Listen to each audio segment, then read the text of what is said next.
Welcome everybody to this seminar that we have today. It's the third seminar in the row here of this CEPR-EAERE webinar on climate policy. It's from the Center for Economic Policy Research and jointly with the European Association of Environment and Resource Economists. It's the third seminar in the row on the European Green Deal. And today it's with a special focus on the Fit for 55 package that was presented by the European Commission on Wednesday. And Ursula von der Leyen called the EU Green Deal the man on the moon moment. And to stay within the metaphor, you could say that this Fit for 55 package is the rocket that should take us there. And in the course of this webinar, we will see whether it really delivers what we need to go to the moon. And I'm very happy that we have very distinguished speakers today who will introduce the package and also discuss it. And the foremost aim of this seminar is to get a better understanding of this very huge package that we have, of all the different facets and how they interlink and what are the critical issues. My name is Brigitte Knopf. I will be moderating the discussion. I'm Secretary General of the Mercator Research Institute on Global Commons and Climate Change, based in Berlin. And I will now introduce the speakers that we have.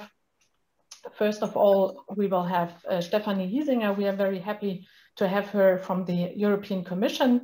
She's member of the cabinet of the Executive Vice President for the EU Green Deal. It's the climate czar, you could say, from Frans Timmermans. And she will introduce the Green Deal to us, the Fit for 55 package to us in all its facets in about 20 minutes. And after that, we will have three commentators. We will have Peter Liese. He's a member of the European Parliament, and he's environmental spokesperson of the largest political group in the European Parliament, the Christian Democrats. Then we will have Otto Metzger. Until the beginning of this year, he was Director for Climate Strategy at the European Commission at DG Climate Action. And then we will have Ottmar Edenhofer. He is economist and director of the Potsdam Institute for Climate Impact Research and of the MCC as well. And after these comments, we will have hopefully a lively discussion, and you can then also use the Q&A that you see in your Zoom link here below. And I will try to catch up with that. We will see, but we will also have some deep dives and some of the critical issues. And with that, I'd like to hand over to Stefanie Hiesinger to present us here the whole package. Thank you very much, Stefanie. Thank you, and thank you for the invitation. Only 2 days after we actually presented the package, so to give you a bit of an overview, of this fresh from the press, very comprehensive package. I didn't count the pages, but I was told that it's more than 3,000 pages, so that may well be the case. So I will try to limit myself to the essentials. So don't fear that I will now start to go into all the details. I think I leave that for your summer reading. But I want to present to you the main elements of this package that are also outlined here. You can see it is quite comprehensive. It is covering quite many different areas. At the same time, it is something that builds on our existing framework, and I will talk to that a little bit later as well. So to start, I think we need to take a step back and remind ourselves why we're doing this. So we're doing this because we now have a European climate law in place that for the EU as a whole prescribes a climate neutrality target by 2050, and then also an increased 2030 target of at least minus 55% of net emission reductions by 2030. I think that's really important to keep that in the back of our head for the discussion that we are now entering together with the Council and the European Parliament on the legislative files of this package, because we need to always keep in the back of our head that there is a legally binding target that we need to reach and that we cannot afford not to reach. And not only because it's a legally binding target, but also because we need to prevent climate change from happening, as we can see in many parts of the world and in Europe these days. So we also not only go back to the climate law, we also have already quite some comprehensive analysis available in what we call the 2030 Climate Target Plan, that already outlined in quite some detail that this new target is actually feasible, but also beneficial. And what we're doing here with this package is actually going a step further, as we now show what it takes to really implement that higher target. And yeah, as you can see, there are many different pieces of legislation that will have to be adjusted.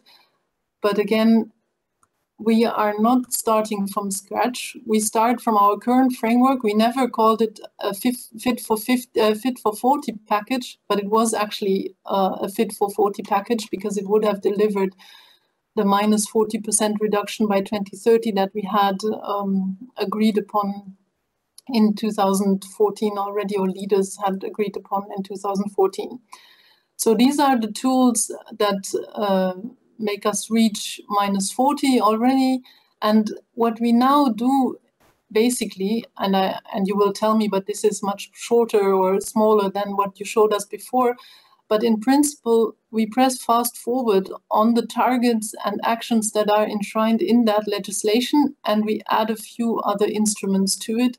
But these are the main building blocks that will also now lead the way towards minus 55. Here you can see the different measures, and I will talk in the details about some of the measures that we now adjust in this package. So as a cornerstone of our climate policy, the EU emissions trading system, that is the EU emissions trading system in principle for the power sector and industry. What we will do is we will strengthen that system further. We will lower the cap of that system. That should deliver a stronger price signal. We will also extend that system to maritime emissions. And then for aviation, the system already covers aviation, but for aviation, we will phase out the free allowances to the sector, and we will implement the international carbon offsetting scheme from ICAO, so CORSIA, that will be implemented as well through the ETS, so that also flights, international flight or European airlines will have to offset their emissions from international flights in the future. We also have the effort sharing regulation. There we keep the current scope of the regulation, and that is in particular important when I later on explain to you the extension of the ETS to other sectors. We will adjust the scope only for maritime, and then we also still need national policies, as we do now with those targets. So the targets that we are setting, and we will increase the national targets, they increase on average by around 10 percentage points. And those targets should deliver the necessary accountability also by member states to delivering the overall target. And finally, we have upgraded the land use change and forestry regulation, because we know that we need to enhance the carbon sink, the capacity of our land and forests to remove CO2 from the atmosphere. We also need that sector to in the fight against biodiversity loss. And then there is a basically three-step approach that we adopt in this regulation now. So first, until 2025, there will not be so many changes in the regulation. But for the period 2026 to 2030, we will set an EU-wide removals target of 310 million tons, which will be, or which is broken down in national targets. So each and every member state will have a target on how the carbon sink in that country will have to develop. And then as a third step for the period after 2031, we will combine the land use sector and forestry sector as we currently know it with the non-CO2 agriculture emissions that are currently covered by the effort sharing regulation. And for that sector, we will reach, or we have a target of reaching climate neutrality by 2035 set in that regulation. For reasons of clarity, just to say there are often two misunderstandings. That is an EU climate neutrality target, so that doesn't mean that at member state level that sector has to become climate neutral, but for the EU as a whole. And it also doesn't mean that the agricultural sector has to be climate neutral by that time. It's actually through the combination of the land use sector and the agricultural sector that we will reach climate neutrality. And then finally, I've already hinted to that. So the emissions trading system is also extended for road transport to road transport and buildings emissions. And that I will show you a bit more in detail because it's one of the novelties and also quite controversially discussed issues among experts. But we have decided that we will extend the emissions trade, not extend the emissions trading. We will actually create a new emissions trading system for road transport and buildings, and that we do as follows. So for buildings, we have the heating installations, and I will show you it all because that's easier to explain. So first of all, to note that for the building sector, part of it is already under the EU emissions trading system, namely the power sector, and the electricity that we all use at home is already subject to the carbon price signal of the ETS. And now what we add is actually the heating fuels, for which the fuel supplier will have to surrender ETS allowances and will have to cover the emissions from the use of those heating fuels, which means that the fuel supplier has a choice to change its business model and to move to less carbon intensive fuels. And at the same time, we also know they will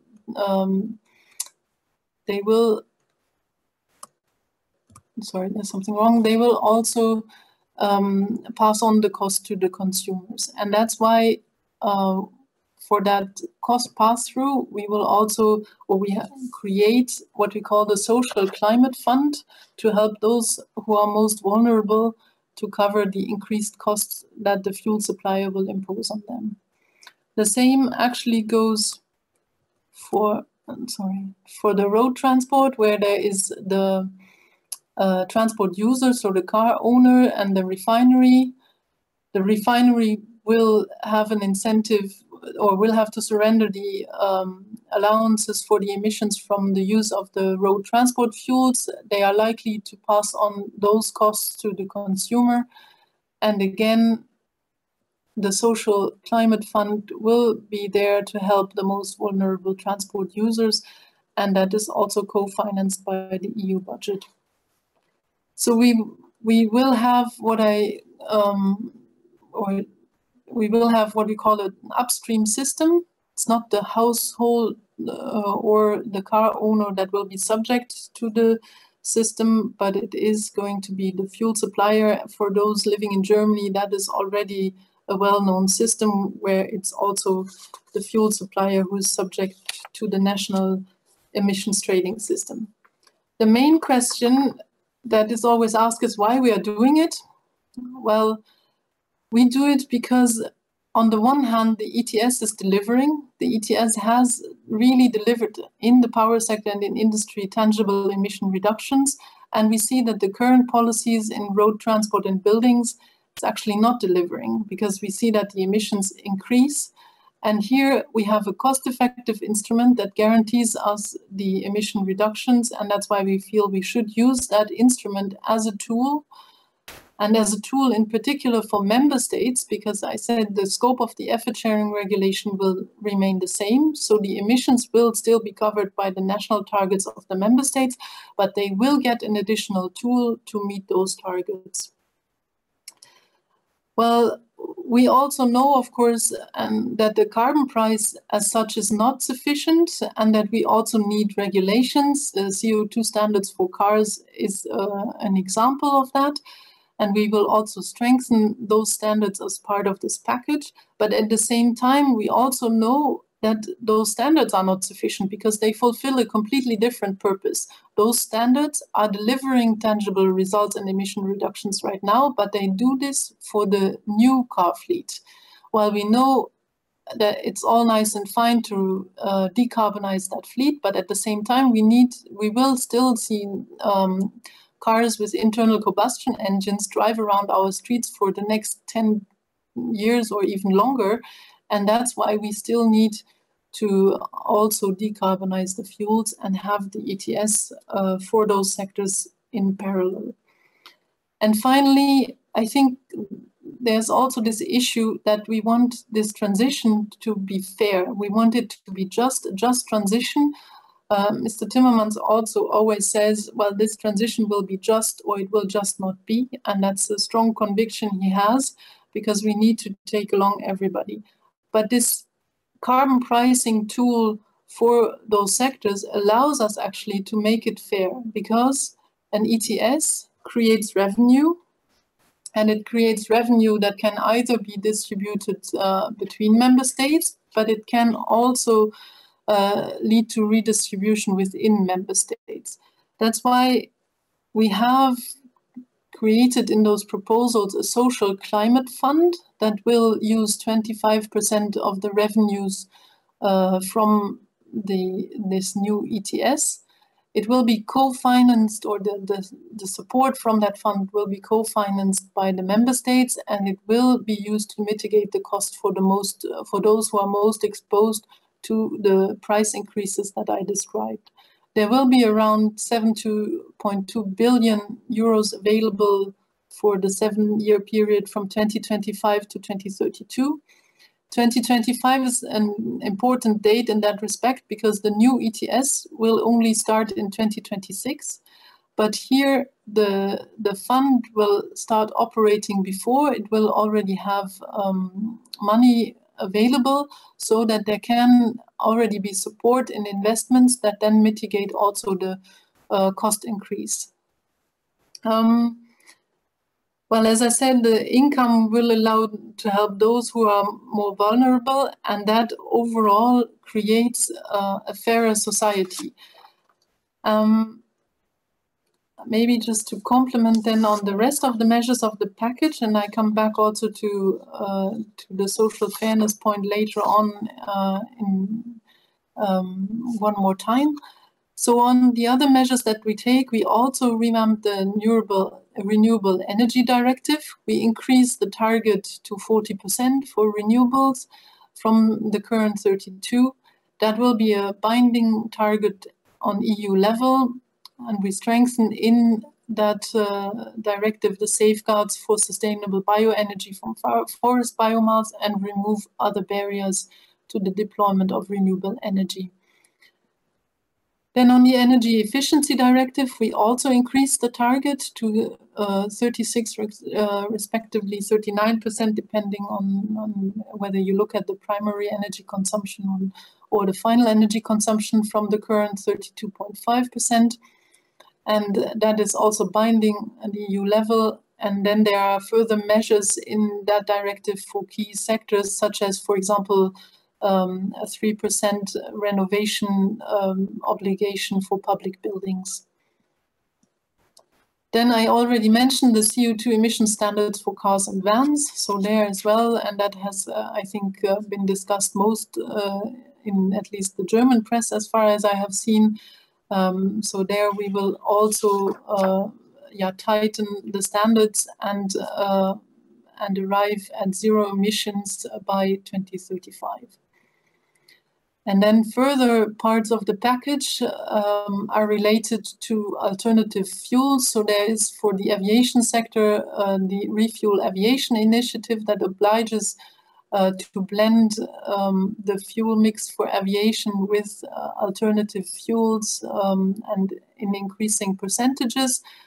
For the Fuel EU Maritime, there as well, we want to strengthen the uptake and the supply of alternative fuels in the sector so that there will be a carbon intensity standard for the fuel used on board of ships.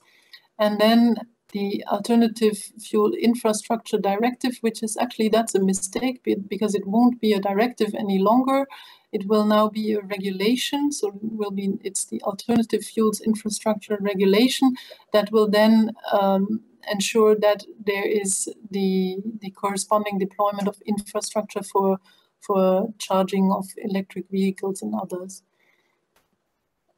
Then we have a revision of the Energy Taxation Directive in this package that ensures that we align the tax rates with the Green Deal objectives, and we remove certain exemptions that incentivize fossil fuel use still in aviation and maritime, and also promote sustainable fuels via that taxation directive. Then there's a much debated instrument, which is the Carbon Border Adjustment Mechanism. That is a mechanism that addresses the risk of carbon leakage. We will put a carbon price on imported goods in selected sectors, and that ensures that our ambitious climate action is not undermined by the fact that others do not move at the same pace, and therefore emissions are relocated, or we import products that have a higher carbon footprint.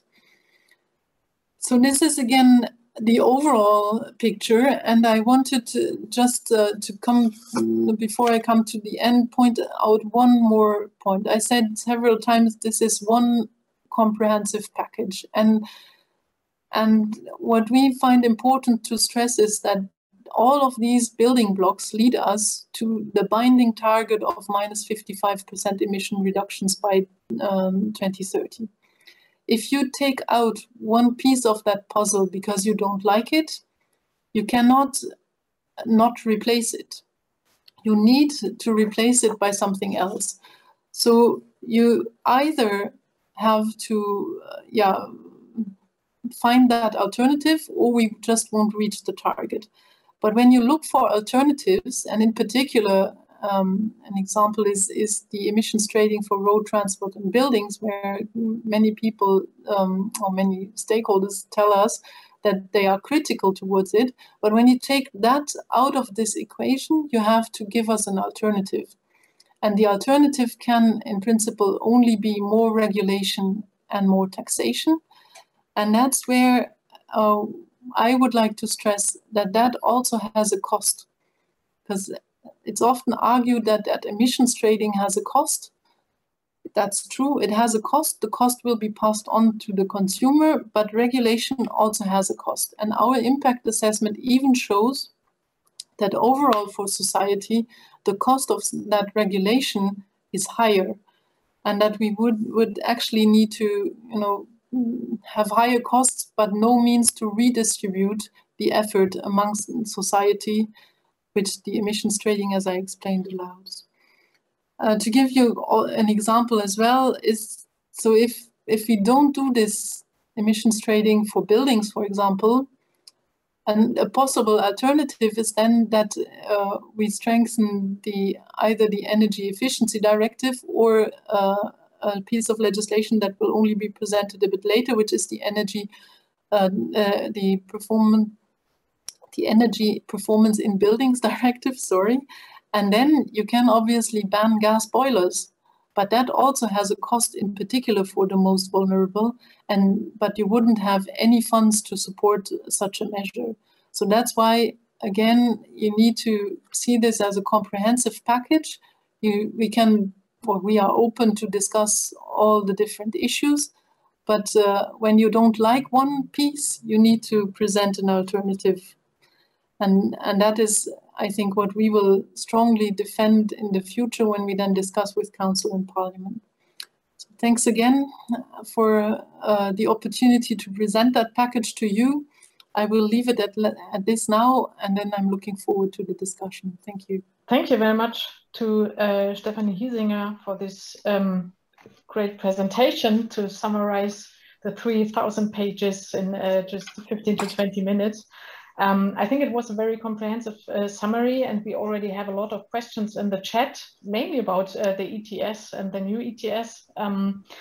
We will later take on some of these questions. Probably we cannot answer all of them, but we will try to take some of them on the agenda.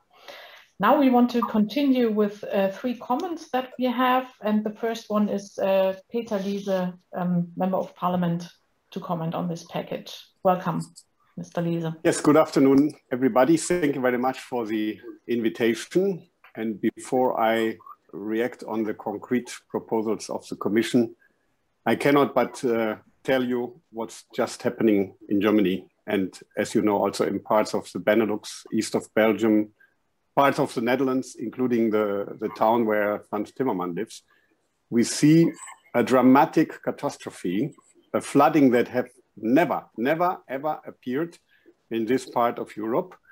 In my constituency, which is South Westphalia, already on Wednesday evening, people died.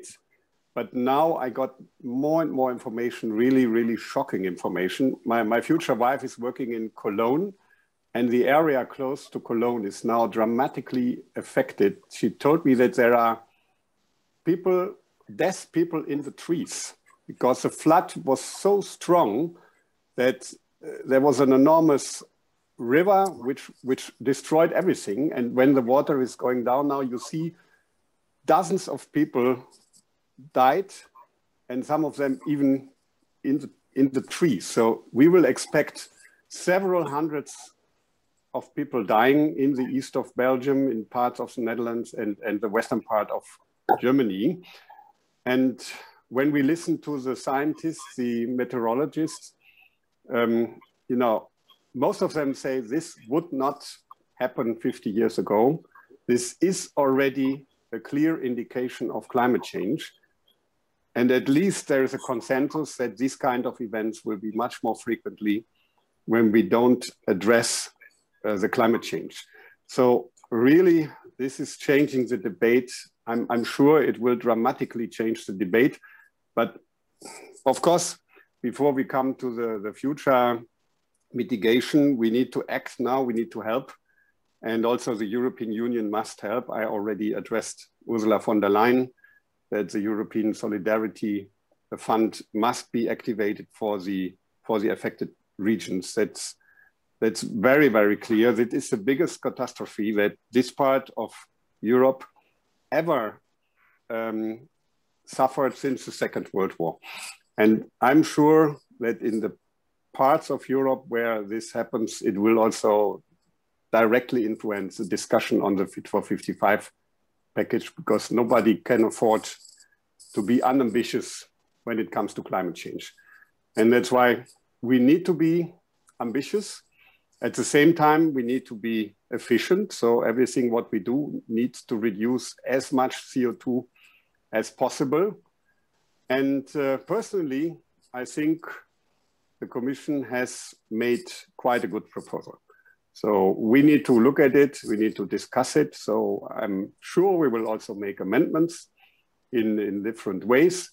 But I think the huge criticism that is coming from two sides, those that say it's all too ambitious and not possible, and fortunately the minor part that say it's not ambitious at all, you know, they should make proposals how to make it better.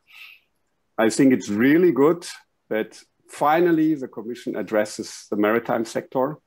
It is completely unacceptable that this part of the economy was not subject to any European legislation until now. It's high time. As Ursula von der Leyen said, cruise ships one cruise ship emits like 80,000 cars. And people are waiting for efforts here. Shipping industry must do an effort. personally, I'm very, very happy that finally the aviation sector will go to 100% auctioning in the ETS, and that's only 2 examples. For my group, for my EPP group, 3 elements of the proposal are of particular importance. And my assessment is that the Commission really looked at the EPP priorities and reflects them in the proposal. We wanted to have a bigger focus on sinks. The LULUCF sector was not obliged to contribute anything to the ambition. It was only a 0 target. Now we have a proposal that increases the sinks, and this could, if implemented, bring us to not only 55%, but 57%. It's important to communicate that in the right way to farmers and forest owners. It should not be seen as intervening in their properties, but giving them the right incentives. But you have some good ideas. The Common Agriculture Policy can help, but also the private money can help with the carbon crediting scheme. So I think it's a good base for the negotiation. On industry, we very much insist that we should decarbonize industry and not de-industrialize Europe.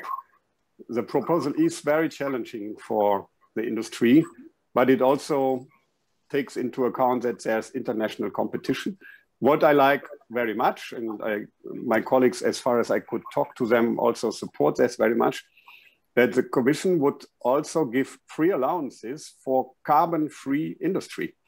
So when a steel plant is decarbonized, they will still get free allowances because they are producing steel. And in the current legislation, the moment you don't pollute, you cannot benefit from free allowances.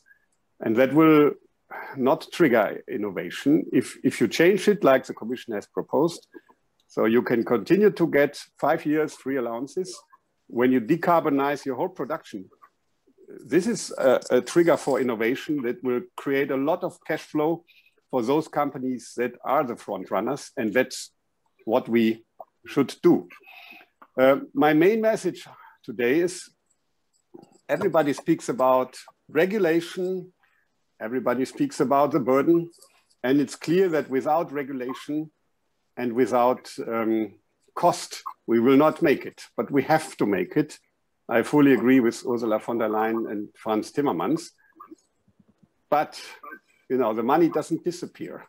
We have a lot of incentives in the package, and we have a lot of rules that makes it more profitable to go for the right choices. If you go by railway today, you pay 100% of the cost of the ETS because the rail runs by electricity. If you go by aviation, you pay only 15%. So people that decide to go by rail, travel companies that organize a trip by rail, they pay more for the European ETS than if they do it by aviation. That should change. People that use the railway should get an incentive, and part of the money that we earn with the auctioning in aviation should go to railway and buses, to environmental mode of transport. Industry that decarbonize will be supported. The idea of carbon contract for difference is in the new ETS proposal, in the review proposal for the existing ETS, and that's important. And the core of this thinking, give money, make it profitable for people that invest in the right things, is the new ETS. I'm very grateful to Stefanie Hiesinger and the whole Commission that they finally proposed it. I'm very grateful to Professor Edenhofer that he again and again insisted with the Commission, with national governments to really push for it. It's the right thing to do. The opposition comes from the usual suspects, from the far right, ID group in the parliament, Polish government, that's clear, but I'm really shocked. I'm sincerely disappointed that the opposition also comes from the Greens and from the Social Democrats in the European Parliament. This is really disappointing. You know, all my life I heard in climate policy, without the price for CO2 will not make it. Finally, the Commission makes a proposal, and yeah, now they criticize. I'm really shocked. And what are the alternatives? Of course, they exist. You can go for banning combustion heating system, but to really make it for the ambitious target, it shouldn't be only new heating system. You should go to the people, tell the low-income families that live in a house in Poland, next year, you will change your heating system. You are no longer allowed to use the combustion heating system. You need to go for electric, for heat pump. I don't think we can do it. I don't think we can do it.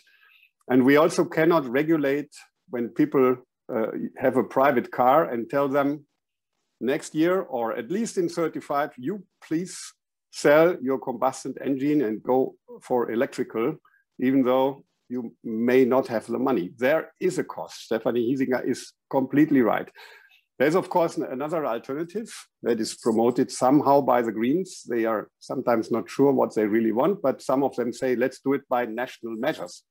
But national measures increase the cost because of distortion of competition, and they lower the ambition. You know, every member state that will introduce a carbon price at national level, we say, oh, our neighbors don't have it.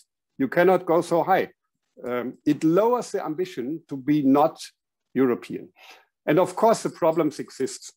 Now, nobody should deny the social aspect, but it exists already because energy is quite expensive in Europe.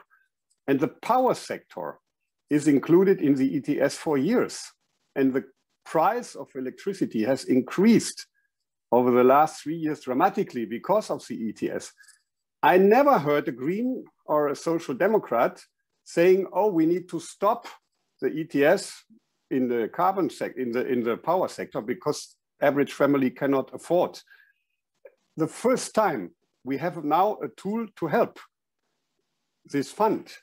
And it's really important to make it socially fair, also fair among the member states. And let's talk about how we do it, but not block this very important idea. And also, Mr. Liese, perhaps yes? You can briefly come to an end so that anyhow, it's my last sentence now. We also need to talk about the rest. So when 25% come into the fund, the rest of the money should also be used to enable citizens to cope with the challenge. We all have to act, politicians, economy, but also every individual person. So to say we cannot do it because some people cannot afford is just not the answer. We need to enable them. We need to stop climate change, and that will not happen if we always say it is impossible. We need to make it possible. Thank you. Thank you very much. Thank you also for your very dramatic description of the flood we are facing here, Belgium, Germany, the Netherlands that you have mentioned. Yeah, it shows how important this whole package is. We will continue with two further comments. So by Otto Metzger now, he was with the Commission. He is an expert also on agriculture negative emissions and has a background in natural resource economics. And so I'm looking forward to hear your thoughts on the package. Thank you very much. And thank you very much for inviting me. When I left the Commission only a few months ago, in my final words, I said, please prepare a bold proposal, because that is necessary if you really want to get to minus 55%. And I think my plea has been heard, because what is on the table is a very bold proposal. And I see even one of my former colleagues, Justus Wessler, in the commentary, he's saying, are you not creating a bureaucratic monster? What is here? And I think the response to this is we need to have a comprehensive response. And of course, if you talk about 3,000 pages of legislation, this might look like a bureaucratic monster. But I think when we have the time and the leisure to look at it in its detail, we will see it is a very clever project that has been put forward. And Peter Liese has already highlighted quite a number of the things that are new in the package and which I believe and I'm convinced are absolutely necessary. And it is, and I want to start with that, really to look at these social aspects. Because I think that is something that has been discussed for a very long time. We all know there is winners and there is losers, and there is some who can cope better and others can cope less. And the fabric of the European Union is that we want to help each other. There's a clear policy that is there for a long time to make sure that everybody can contribute, everybody can participate. And I'm quite pleased that these instruments, particularly the social fund that has been added, is now an integral part of climate policies. Because thinking climate policy only from the point of economic efficiency is not going to work. We also need to have the social justice that is required, and to enable those households in Europe who also wish to fight climate change to help them to do this. And I think the thoughts that have been put on paper on how to do this with the new fund, I think they are very welcome. And I think there will be a deep discussion in the European Parliament and also by member states. Secondly, there is the issue of subsidiarity. And I think also that this package is addressing that in a very clever manner. So it's not all responsibility put at the EU level, but also member states will still have to play a major role.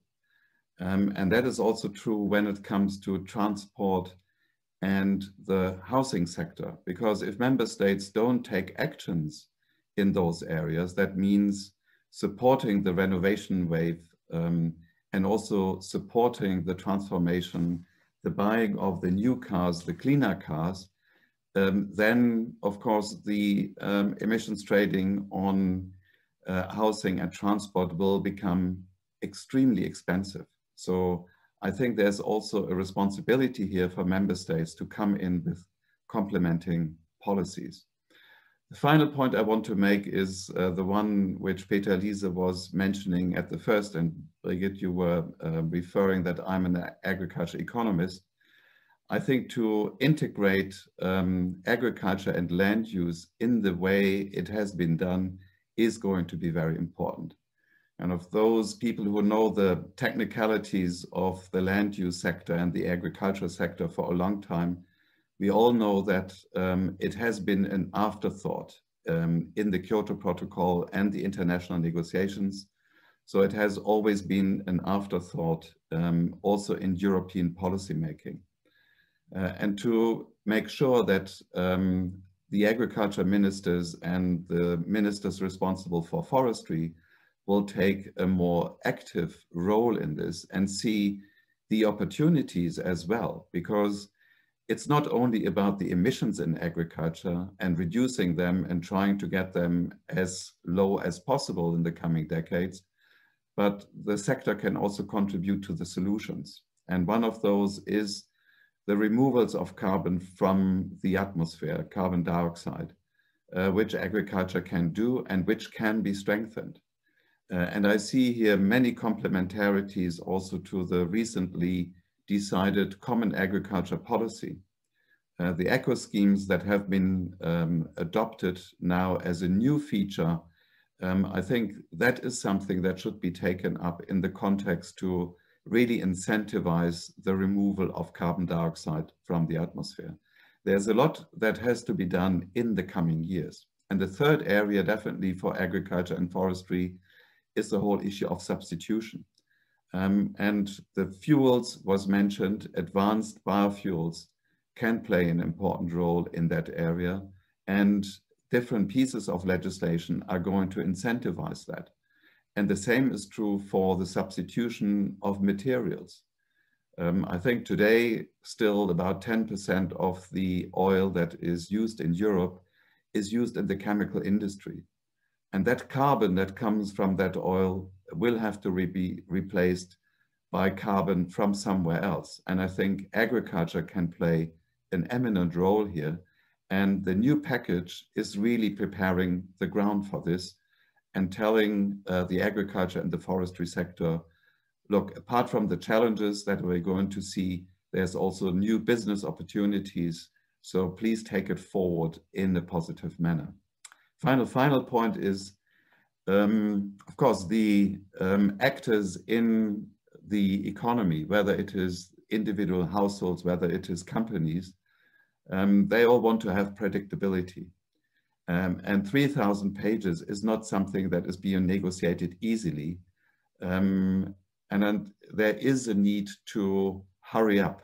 And I think the good thing here is that the new package doesn't deviate too much in terms of its structure from the old package that was negotiated for 4 years during the Juncker Commission, but it builds on it.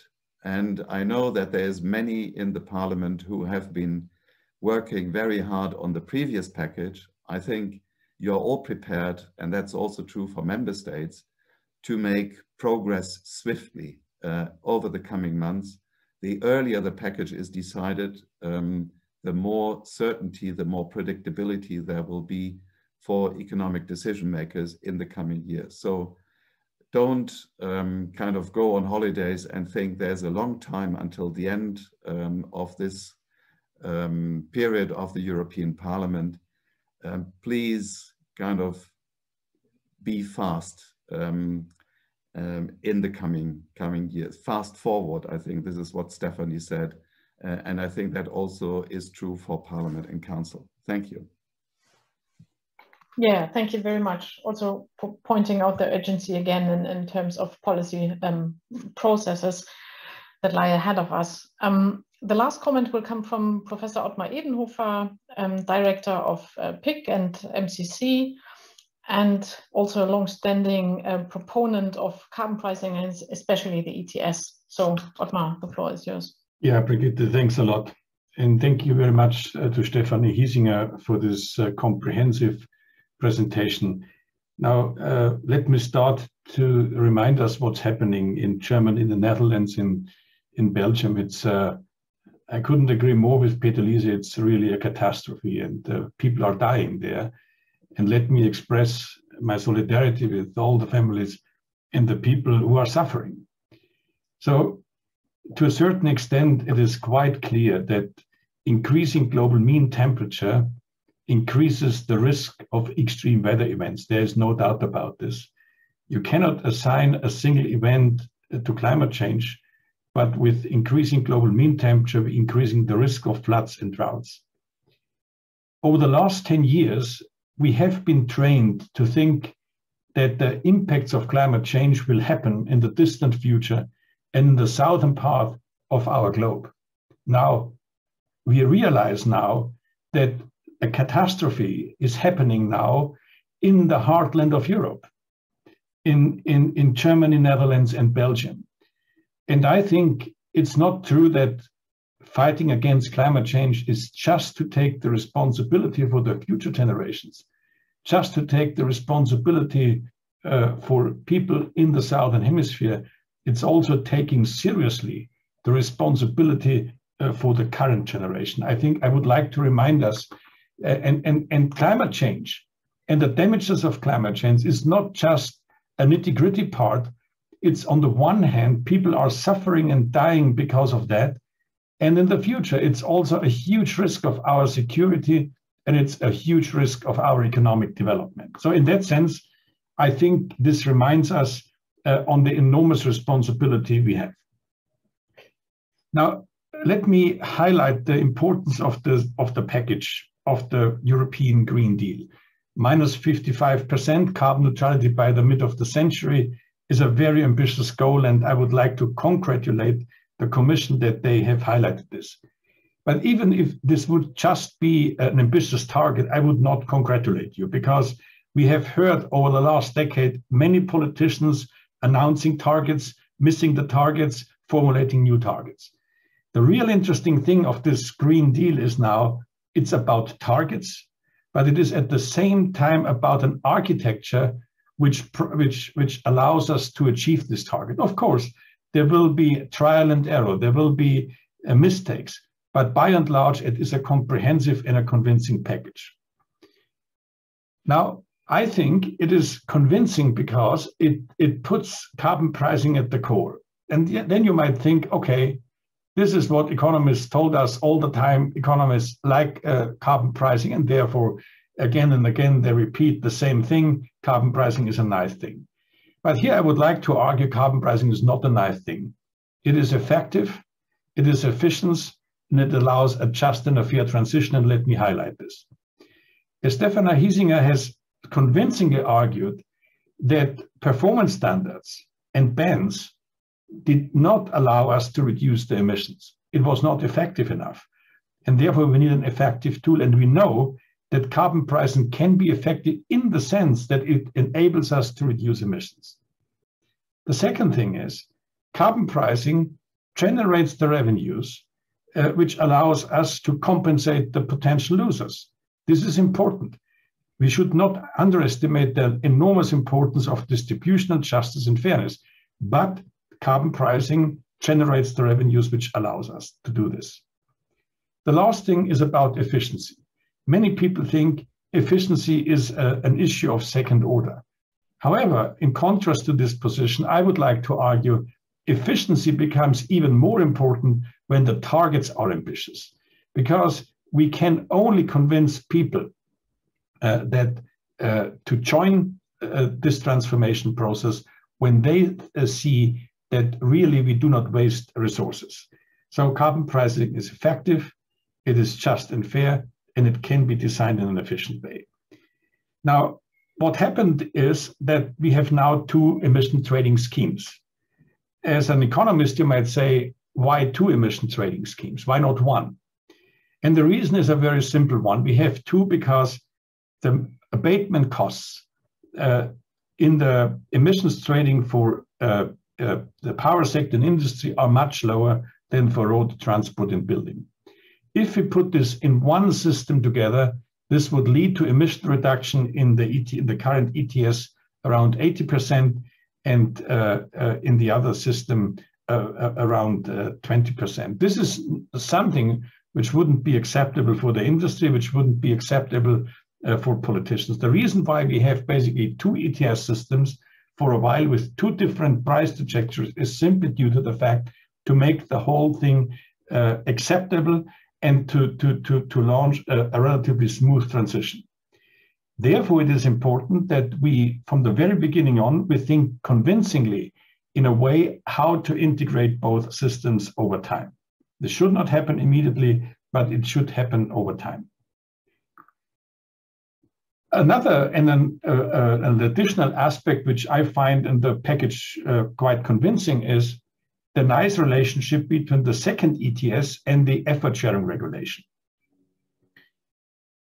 So the effort sharing, some people believe that the effort sharing regulation is the only way to go. They think the effort sharing regulation is a sufficient and a quite comprehensive compliance mechanism. So member states will implement on a national scale their policies, the policies will deliver, this will lead to the emission reduction. Many people, and I'm in that camp, have doubts that the effort sharing regulation is a sufficient compliance mechanism. But the nice thing is, because we have now the second ETS, when the effort sharing regulation will not deliver, then the ETS2 can deliver. The more the effort sharing regulation can work, the lower is the price in the second ETS. And then it's a kind of a bet. Who is right? Who believes in the ESR or who thinks that the second ETS is a more convincing compliance mechanism? In the end, the ETS2 is an institutional setting which allows us to achieve that goal. I think, therefore, this is a nice structure. It is not, from an efficiency point of view, perfect, but it can be made perfect over time. And I think it sends a very strong pricing signal. The last comment I would like to make is the CBAM issue. To be honest, I find the CBAM approach the less convincing part of this package.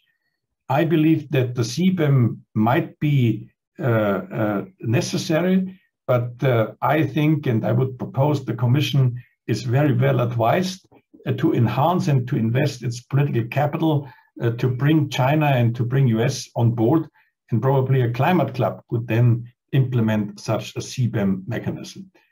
I know this is a quite daunting task and requires a lot of political capital, but from my point of view, this is the right perspective to proceed.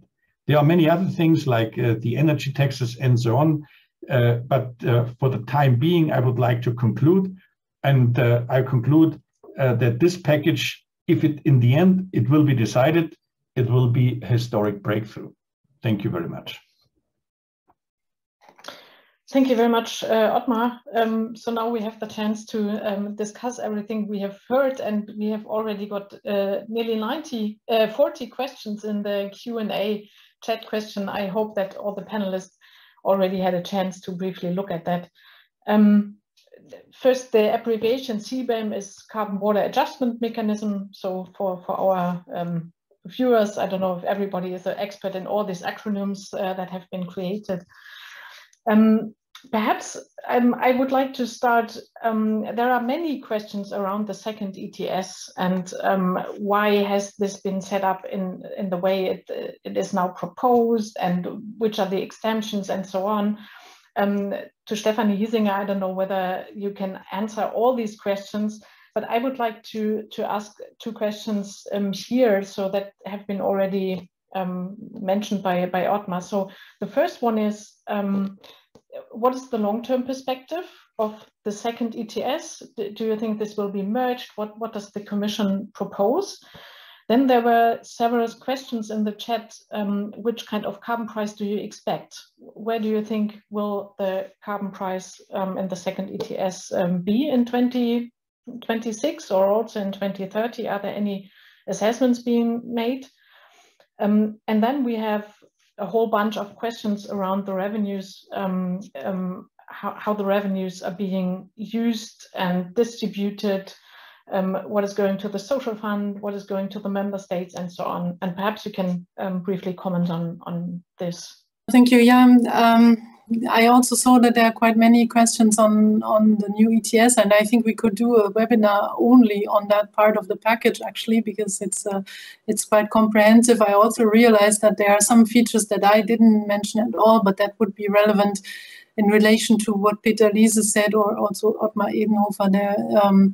When it comes, for example, to financing innovation, I heard, and there are also quite some features in it. When the question, why do we have two ETS? I think it was partly addressed just now by Professor Edenhofer, but there's, apart from the marginal abatement cost issue, there's also, of course, the issue that it's a bit of a different design, that you create an upstream system where the ETS for the power sector and for industry, and as well for maritime. So for maritime, that question was also in the chat, why maritime is not in this separate system, but in the existing system. Well, this is a downstream system where you can, where the point of regulation is different. So you regulate the installation operator or the aviation operator or the ship owner, while this new ETS is directed at fuel suppliers, and that is a bit of a different design than the existing ETS, but the marginal abatement cost is, of course, also one aspect to it. With regard to the price, well, maybe you allow me not to speculate what the price would be, but from the very design of this system, it's designed that there is a gradual phase-in of this new ETS, in the sense that, as I said, we also have a support mechanism in place before we actually start the trading, so that we can anticipate already that introduction and invest, or member states can organize investment in the sectors, which would ultimately also have then effects on the consumption and on the price or the cost that the consumer would need to bear. Then we will also start the system with increased auction volumes. So if you look at the text, we will in the first year auction 30% more volume than the cap, which will, I mean, you are the economist, so I don't need to tell you, but that will, that increased supply will also have an impact on the price. Then the Market Stability Reserve will also operate in this new ETS. It has an initial endowment for the second ETS of 600 million allowances in the reserve, and the thresholds are set accordingly, and the operation of the reserve is organized as in the current ETS.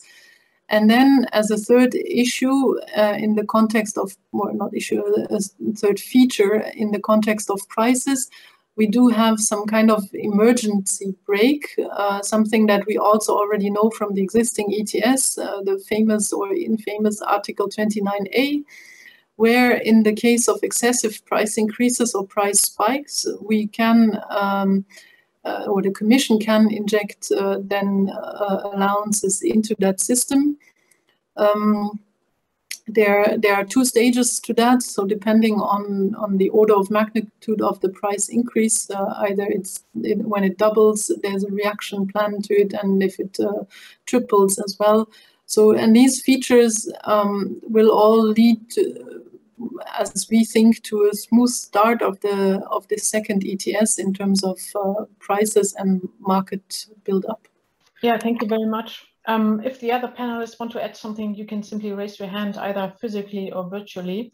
I would like to, I would also like to ask Peter Liese one issue, because now the revenues of this new ETS, a large number of the revenues go into the social funds, and a number of revenues is reserved for the member states that they should reserve the revenues for low-income households. So where do you see, or where will most of the resistance come from? Do the member states agree that the revenues are mainly used by the Commission? The same also with the CBAM proposal, the revenues from, or the money from that will stay with the Commission. It's an own source. So what is your perspective? How will the member states react to that proposal? Because normally the member states would also like to have the revenues of that. So where do you expect resistance? Yeah, of course, that will be a challenging debate. The first problem has already been solved, in my view. I hope Stefanie Hiesinger can confirm that, because I was not able to digest all the pages, but I had the very clear message from the head of cabinet of Ursula von der Leyen that this money will not be used for next generation EU. That I think is important, because we need to make clear that this is not a revenue for the European Union or for the member states, but it's a climate instrument. And with Manfred Weber, our chair, we already published 2 weeks ago an article where we said it should be a schwarze Null for the citizens. So the state and the European Commission should give more money to the people than they earn with the system. So it shouldn't be an instrument to generate income for the member states, but it should be a climate instrument. And that means at least the amount of money that is going into the system should be given to the citizens, either for enable them to cover with the cost, or enable them to do their own transition. It will be a hell of a fight, because of course the Polish DPR already said me this morning, we like the fund, but we don't like the ETS. So, but that's the challenge. You know, we need to make it, and we need to find a good compromise. And to be honest, we also need to accept that there is a solidarity mechanism also between the member states. Of course, Bulgaria must get more out of this fund than it pays, to make them, enable their citizens also to cope with the transition. And there is also a link with the effort sharing. There is still the effort sharing, and in the end, maybe also there needs to be a transition of money inside the European Union. One thing is very important, coming to the other question, the price. Of course, the price will also depend on the enabling framework. So when we have a charging infrastructure, as it is proposed in the European Commission proposal, the price will not go up so much because people have the alternative.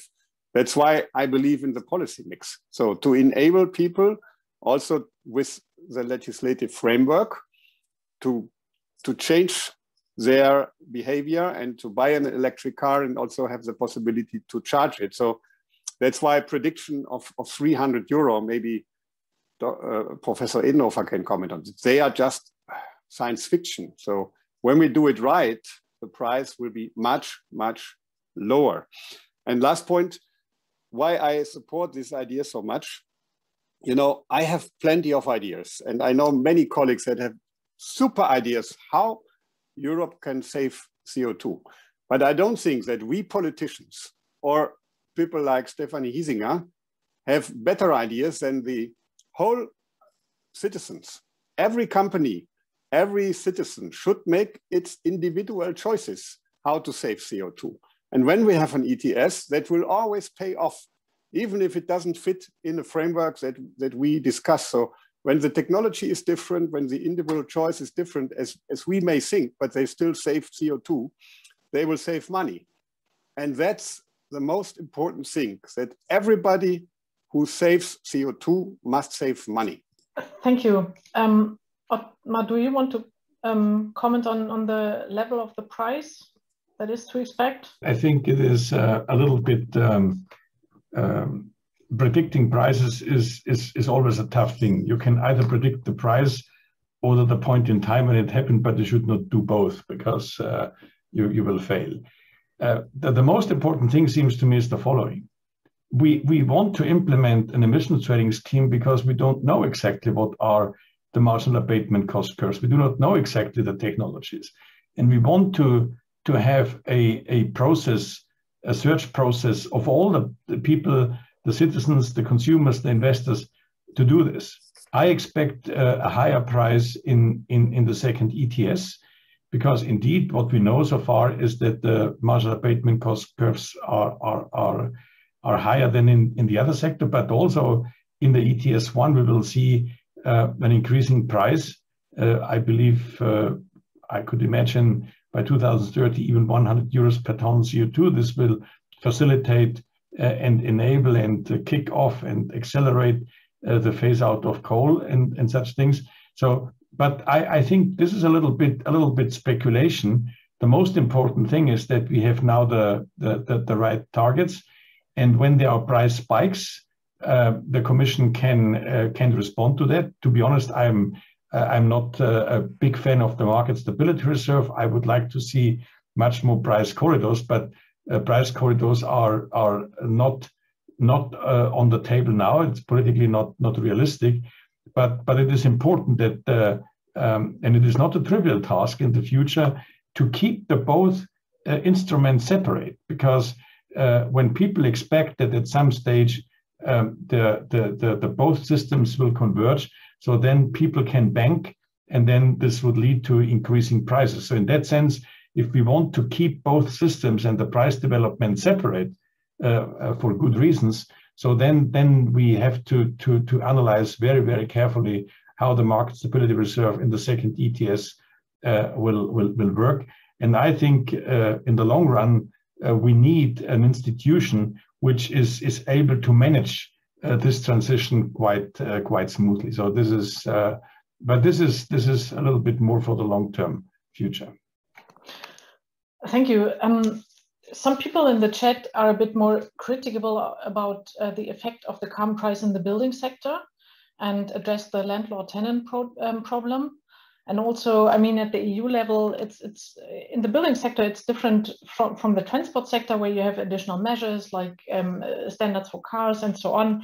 You have the renovation wave program, but really the landlord-tenant problem in the building sector might be very strong. So does anybody want to answer that question, how to overcome that problem? Because the price alone will not do the job, probably. I don't know, Stephanie or Arthur. Yeah, Stephanie. If I may, sorry. First, perhaps Stephanie Hiesinger. Yeah, I mean, from the system as we have created it, and that's where I said, you know, the price increase is of course indirect because it's the fuel supply, as is the case in Germany as well. But then you need to make, or the price signal needs to go to that person who has actually control over the emissions, and that is on the one hand, of course, also those renting and then, you know, switching on the heating.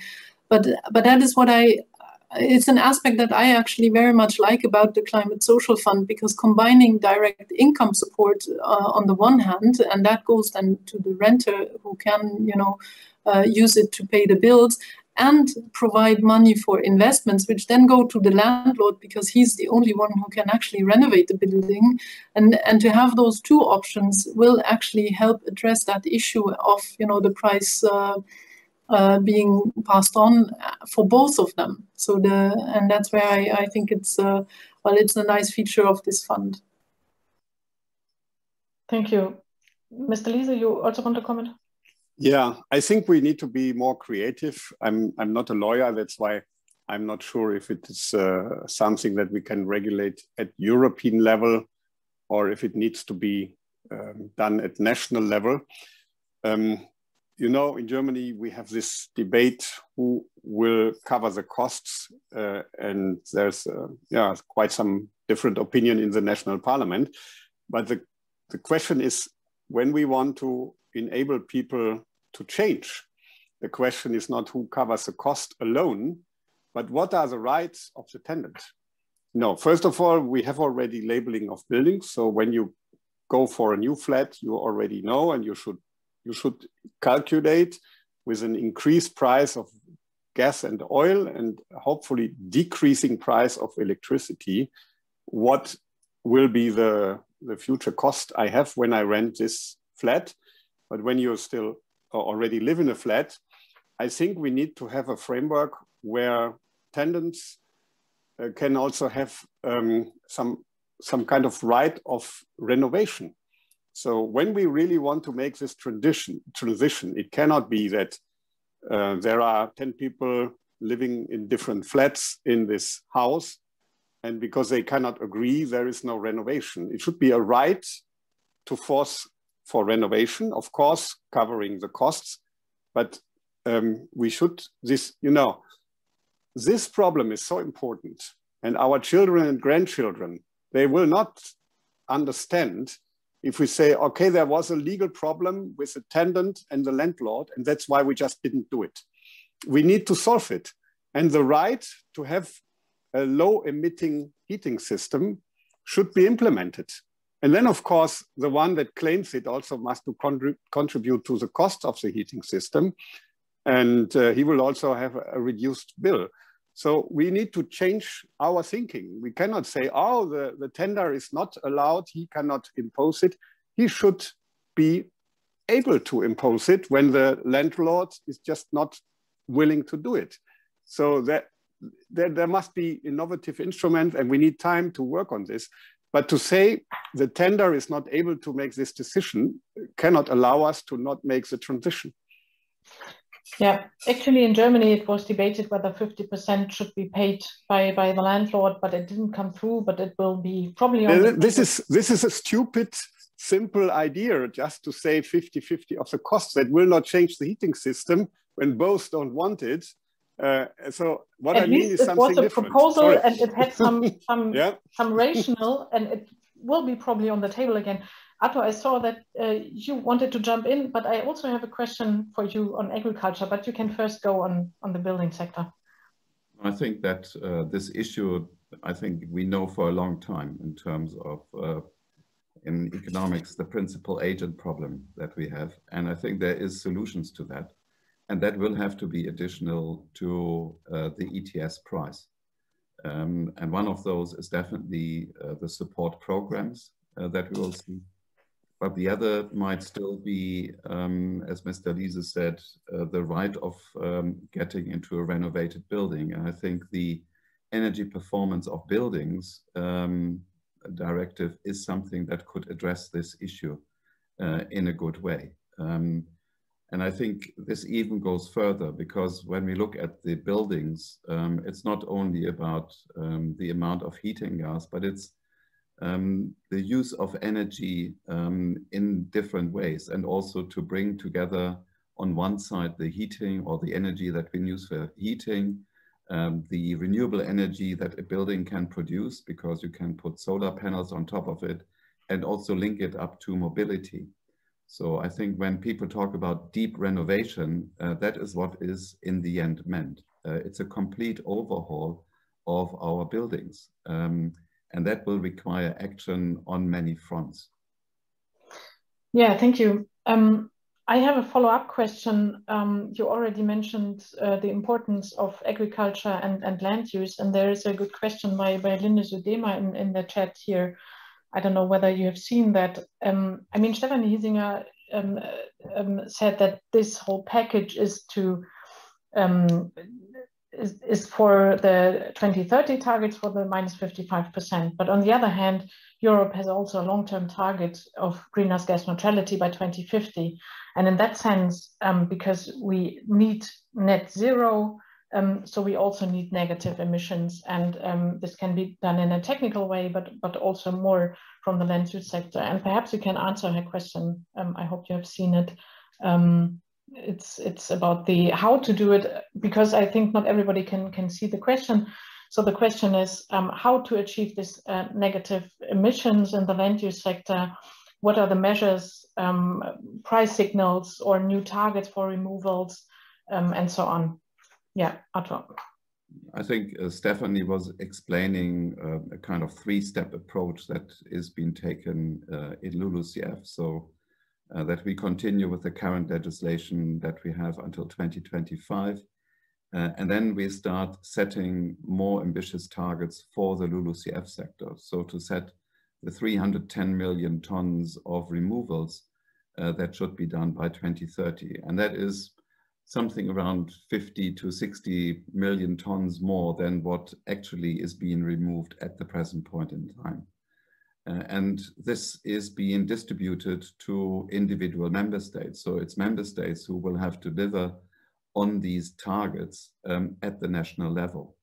And I think here comes in what I mentioned in terms of the eco schemes, that member states can use the policy instruments under the Common Agriculture Policy to provide direct incentives to farmers and foresters who are going to do more in the future on removals. And I think the good thing here is also that this is announced fairly early, because making changes in the agriculture and the forestry sector, that's not like manna falling from heaven from today to tomorrow, but it requires changing land use practices. It requires maybe planting trees. So it will require time until the removals really will become effective.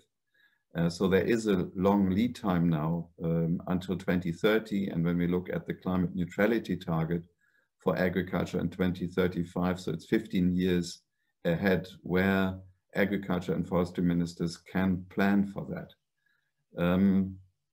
I think this is going to be very important. In the longer term, I think if I would look beyond the year 2035, I could see kind of this going directly into an emissions trading system.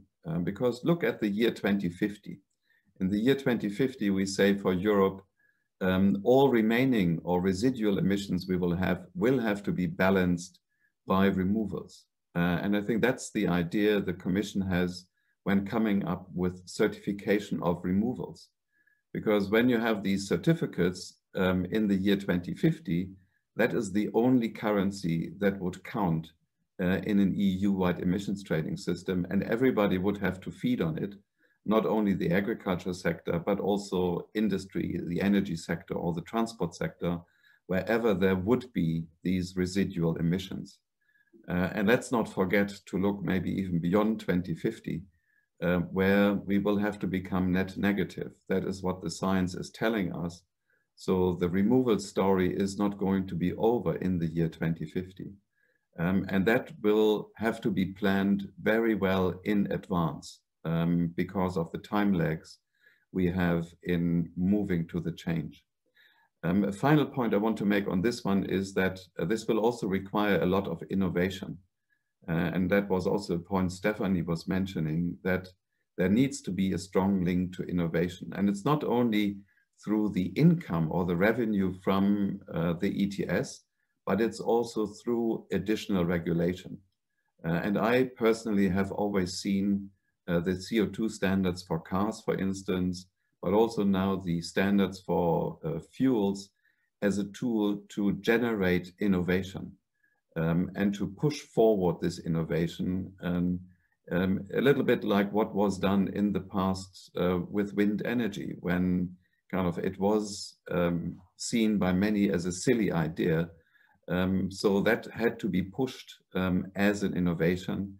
And you can do that on one side with the research programs, but you can also do that with additional regulation by gradually bringing in these new technologies and providing certainty to those companies who invest in these new technologies to make so that they have a business case for them. And I think that's exactly the same also in agriculture. So also here, we will need to see massive innovation in the coming 10 to 20 years in order to get to climate neutrality in 2050. Thank you. Thank you for that. Otmar, you raised your hand. Yeah, I raised my hand because I would like to bring one aspect on the table, which widens a little bit the perspective beyond Europe. And the starting point could be CBAM, but the issue is a little bit broader. And let me share with you one observation. So if you look at the globe, so you see basically just one region where the emissions are declining, and that's Europe. In the United States, the emissions are almost stable. In other parts of the world, emissions are rising. And we have a quite high likelihood that the emissions will rise again in 2021. And therefore, that seems to me is something which is important to understand. When Europe and US and China would find a way to cooperate, for example, on a minimum carbon price, and then impose a CBAM on their borders in order to incentivize people to join the club, it would halve of the global emissions. And if we would include Japan and Russia, so we would be already at the 2/3 level. So this is something which is, and India, of course, I forgot India, otherwise it will not add up to 2/3. If we want to really to reduce the risk of extreme weather events and the risk of dangerous climate change, we need international cooperation. And I'm really concerned that on the one hand, the CBAM could be perceived as a kind of a protectionist approach, which creates a lot of hostility outside of Europe. And the second thing is, I think the carbon pricing scheme is very important, because then this could be really used also to negotiate with other parts of the world on minimum carbon prices. So we should not forget, China has started the national emissions trading scheme, but I think Europe should start to think very clearly how to invest the political capital to enhance international cooperation, because international cooperation is needed if we want to limit the global mean temperature. And this is something which is extremely important, and I don't want to miss the opportunity to bring this on the table here. Thank you. Very important point to think across the borders as well. We are coming close to an end, and I would like to hand over to Stefanie Hiesinger. One of my questions is, I mean, this proposal is 2 days old, right? But you have probably already experienced a lot of criticism. I mean, you have gained a lot of very positive feedback. Also here in the chat, there has been very positive feedback. but probably also some resistance already. And can you say which were the most important or the most, what is the most critical issue? Is it the second emission trading system? Is it the CBAM proposal? Can you already say something on that? Oh, yes, thank you. And if you allow me just one comment on what Ottmar Edenhofer just said, because I think we do have a very comprehensive and far-reaching cooperation and outreach ongoing internationally as well. So that is an avenue that we pursue. And I think this package actually really contributes to that in all its dimensions, because the world is really carefully looking at what Europe is doing. It's true, we are responsible for around 8% of emissions, but we are very closely watched. And what we do in Europe, and here we try to deliver, or we will deliver on our pledges, that other people should take as an example, and then also go that step further beyond just the announcement of mere targets. As to the other question that you have to remind me of. It was about the question of the major resistance. Which part of the proposal? You said it, of course. I mean, we have received a lot of positive feedback in the first place, and that is, I think, a really good sign, because it's an acknowledgement of the ambition that Europe shows. At the same time, we know that some parts, and we discussed the second ETS, this is something where, you know, a debate is necessary as well.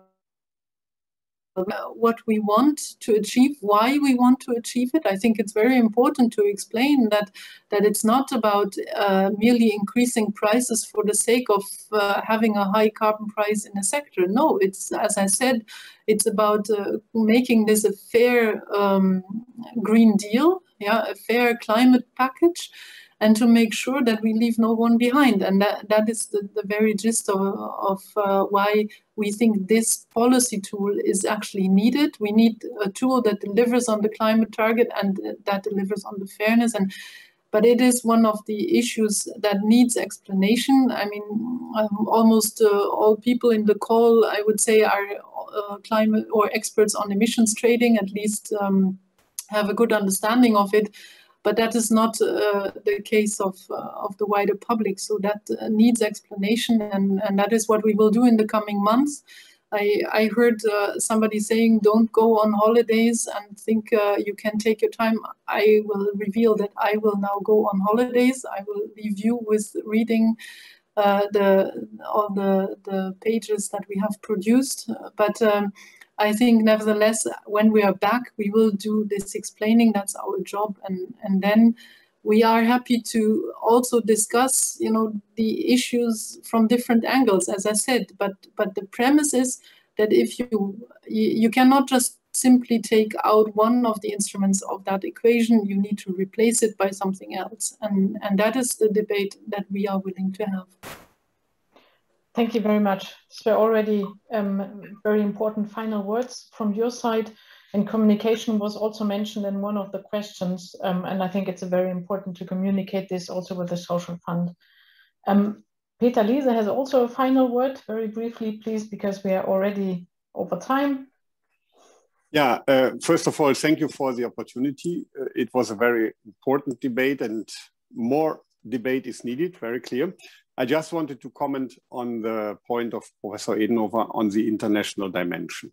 So first of all, it's clear all those that say China and the US should act and not Europe, they are wrong, because our percentage for the emissions is still bigger than our percentage on inhabitants. And for Germany, this is true in particular, 1% inhabitants, 2% of the emissions. So no German should say the others should start.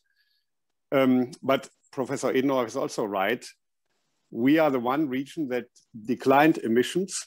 And that's why the criticism that the Fit for 55 is not Paris compatible is not really fair, because it would include that all what we have done in the last 30 years should not be somehow respected. The key question is, how do we work with the other partners now? I think Stephanie Hiesinger's boss did a good job on the proposal with his team, but we need much more emphasis on the international dimension now, much more work, and the CBAM should be an invitation to others. I hope it will be never implemented because others have also a CO2 price. If not, we need to protect our industry, but the target should not for the European Union to generate money, but for the world to decarbonize. I thank all of you for this very interesting discussion, and I also thank all the people posing their questions in the chat. I think we took on some of them, and I really very much hope that this proposal will come through and will get some dynamics in the coming month when we discuss it in the different European member states and in different contexts as well. Thank you very much. This was the third CEPR-EAERE webinar on climate policy. Thank you very much for joining, and see you. Have a good summer. Goodbye.